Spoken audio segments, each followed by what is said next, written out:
It's day 34 of the Live the Loop podcast.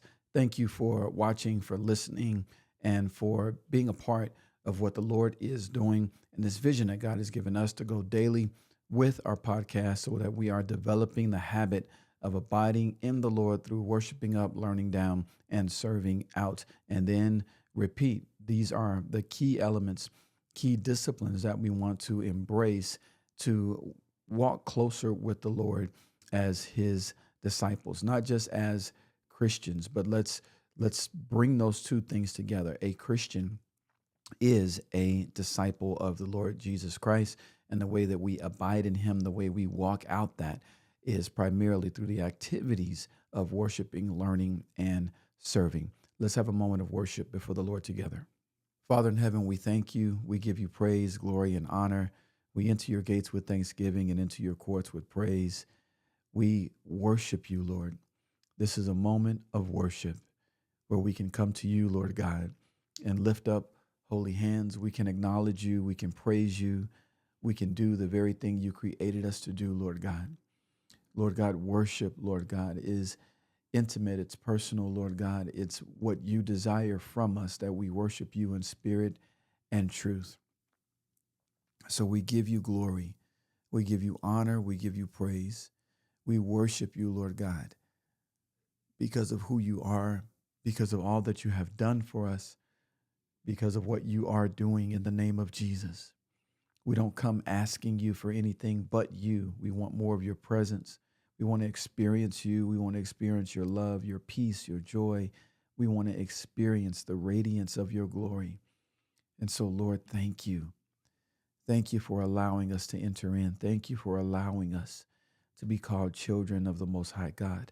Thank you, Lord God, that through Jesus, through believing in Jesus and receiving salvation, forgiveness for our sins, mercy and grace and reconciliation, Lord God, we receive that which you have blessed us with, and it is you. There's no greater blessing than you, than your presence.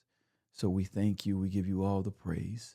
In the glorious name of Jesus, we worship Father, Son, and Holy Spirit, Lord. Thank you, Lord. Amen. Praise the Lord. Praise the Lord. I thank God for those moments, and I thank God that you just sense the peace of the Lord that surpasses all understanding, just touching your heart and your life in that moment.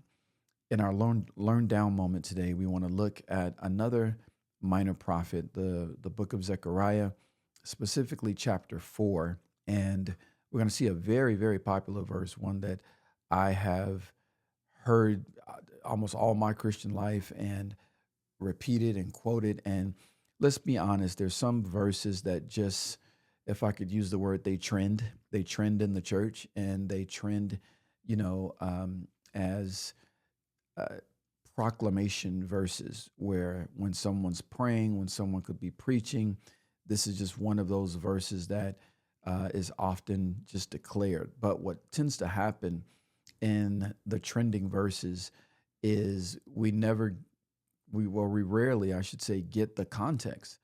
And so majority of the times I have stated this verse, I didn't know the book, chapter, and verse that it came from, nor the context.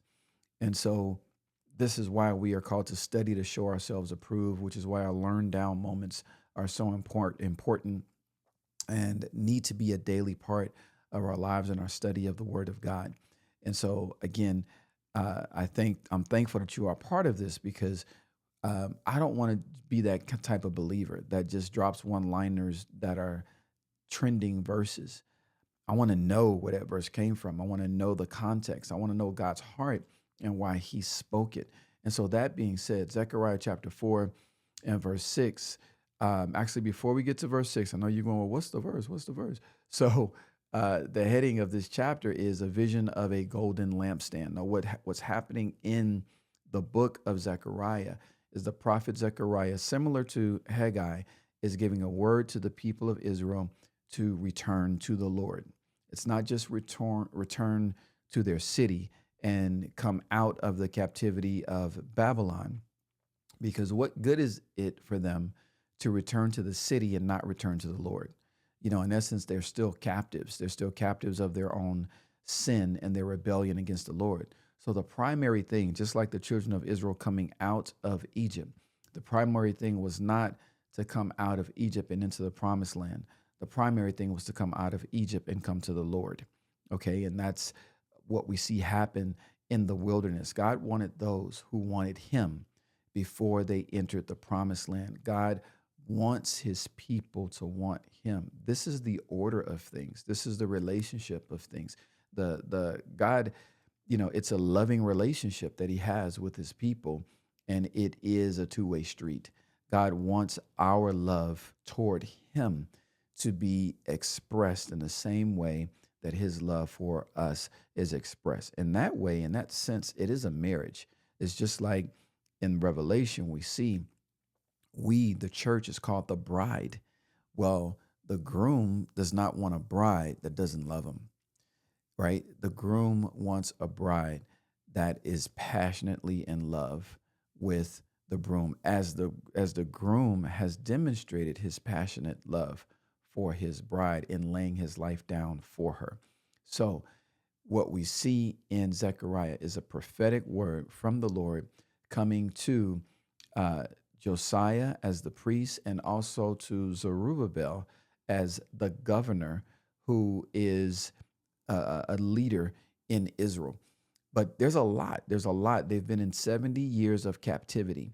And so it's very easy to be overwhelmed, that it's such a daunting thing that one, these people aren't going to really fall back in line with the ways of the Lord and obey him and love him.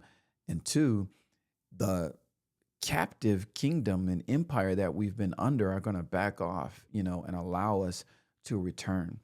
And so what we see happen in chapter 4 is a word to Zerubbabel from the prophet Zechariah, and we see a vision. We see a vision of the golden lampstand. And this golden lampstand is what was described in the book of Exodus as one of the instruments to be used in the temple of the Lord, the tabernacle of the Lord. And so Zerubbabel sees it. He sees a description of it. He's conveying it to the angel who is staying before him. Now, watch what it says in verse 4. And I said to the angel who talked to me, "What are these, my Lord?" The angel who talked to me answered and said, "Do you not know what these are?" "No, my Lord." Okay. Now it's a lampstand, but Zerubbabel he's, the deeper understanding here is, the deeper question here is, why are you showing me a lampstand? Okay. And what is the purpose of this? Now, if you look in Exodus at the story of the lampstand and what it was to be used for, in Exodus chapter 25 and verse 37, it says, "You shall make 7 lamps for it, and the lamps shall be set up so as to give light on the space in front of it." I'm gonna look like, huh? Well, of course, the lamp is to give light. Okay. So what is it that the Lord is saying to Zerubbabel? Because Zerubbabel, I don't understand. I don't understand, because it's not just an ordinary lampstand. I mean, there's 7, lamps on the stand that go up. You've seen the the curved, Jewish. I believe it's called is it called the menorah? There's one in the middle and there's 3 lamps curving out on each side of it. This is what he is seeing. Okay, and this is what is inside of the tabernacle. Okay, so if there's one thing that we could deduce, if you will, or interpret that the Lord is showing, he's saying, "Hey, I'm bringing you back to my presence."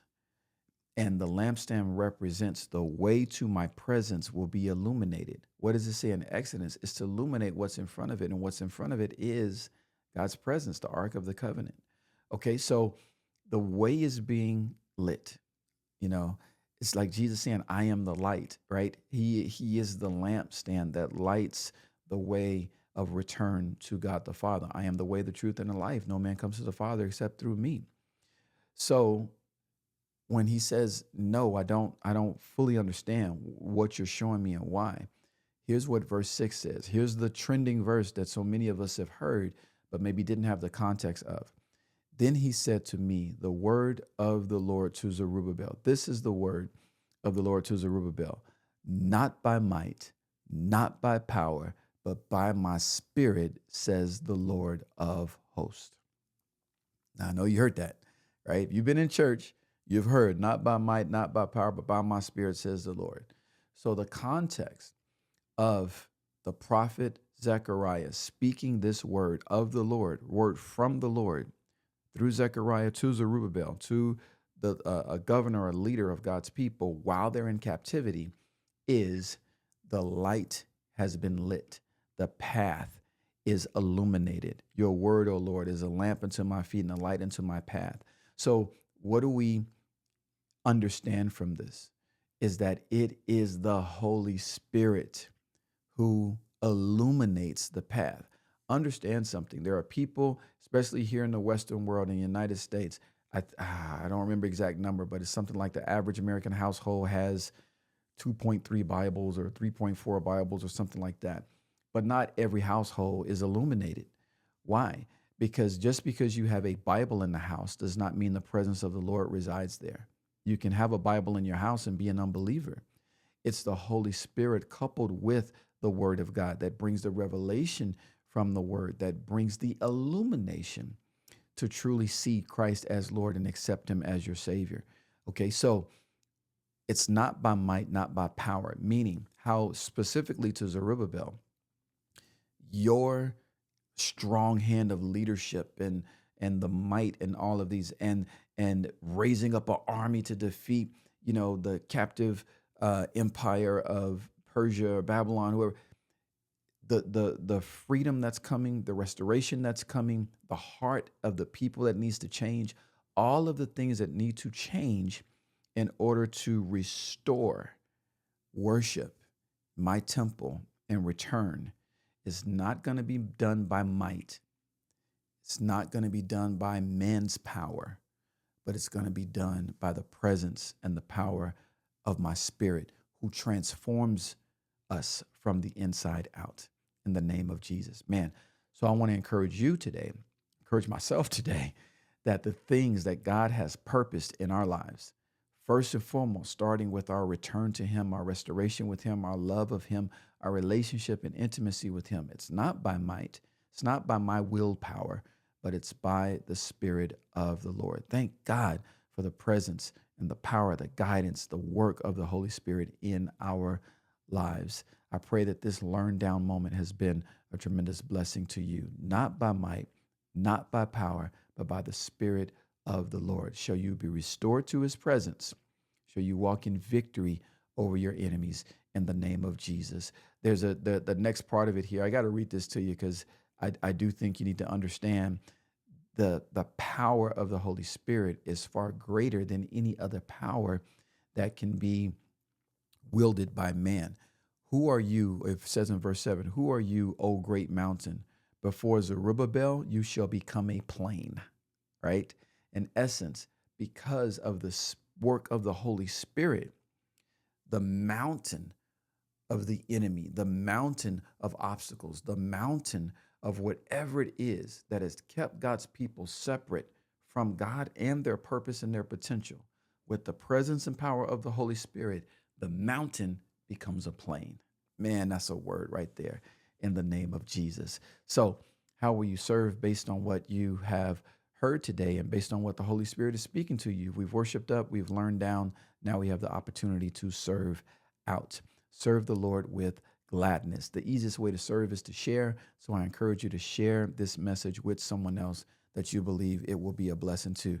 Like you, like me, they've heard this verse, not by might, not by power, by my spirit, says the Lord. Preach it, right? We've heard it, but now you have the context. And I don't know about you, but with that context, it brings greater revelation and understanding so that when I say those words, not by might, not by power, but by my spirit, says the Lord, it's first and foremost about restoring the intimacy and relationship with the Lord and walking in victory over every enemy and every obstacle that would try to hinder that in the name of Jesus. Be open to the Lord to serve with gladness. Get out of your comfort zone and allow the Holy Spirit to guide you that he may demonstrate his power, not by might, not by power, but by my spirit, says the Lord, in your service.